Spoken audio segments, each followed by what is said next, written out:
Hello, I'm Nicholeen Viall, and I'm a solar physicist at NASA's Goddard Space Flight Center.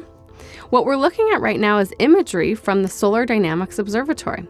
All of the dynamics and activity that's going on in the solar corona, the sun's atmosphere, which is what I study.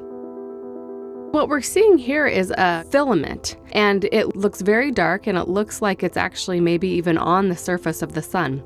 But we can see as the sun rotates around that actually it's suspended high up in the atmosphere away from the surface. When viewed from this angle, we call them prominences.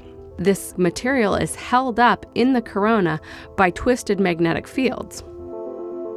We're looking at the solar corona in extreme ultraviolet at 171 angstroms, which is a wavelength that our eyes cannot see. My favorite thing is all of these magnetic loops that you can see on the sun, how dynamic these magnetic loops are, just telling us how much change and evolution and activity there is on the sun at all scales. We can see on the northern part of the sun that a prominence rotates onto the disk of the sun and then it erupts in a giant coronal mass ejection. And all of that magnetic energy and all of the plasma that was trapped on those magnetic field lines launches out into the solar system. We're watching the sun rotate right now. This is one of the basic features of the sun, and it takes about a month for the sun to rotate fully around and to see the same spot on the sun come back. We're seeing the sun rotate so quickly in this movie because it's time-lapsed.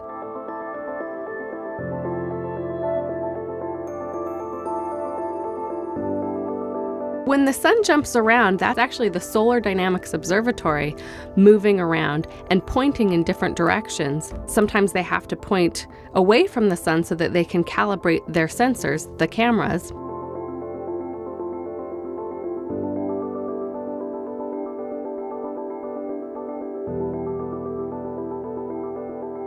When we see the frames go dark, that's eclipse season. So that's when the Solar Dynamics Observatory, which is orbiting the Earth, goes behind the Earth, and the Earth is between the Solar Dynamics Observatory and the sun, and so the Earth eclipses the images. These really bright spots, called active regions, have concentrated magnetic field and concentrated heating because of this extra magnetic field and the extra energy due to it. There are more active regions during solar maximum and fewer active regions during solar minimum, and often these active regions can lead to solar eruptions such as solar flares and coronal mass ejections. I study the coronal heating problem. That is, why is the solar corona so much hotter than the solar surface below it? And we know that it has to do with the magnetic field, which is constantly dynamic and evolving and ejecting energy into the solar corona. And you can really get a sense of that when you watch these Solar Dynamic Observatory movies.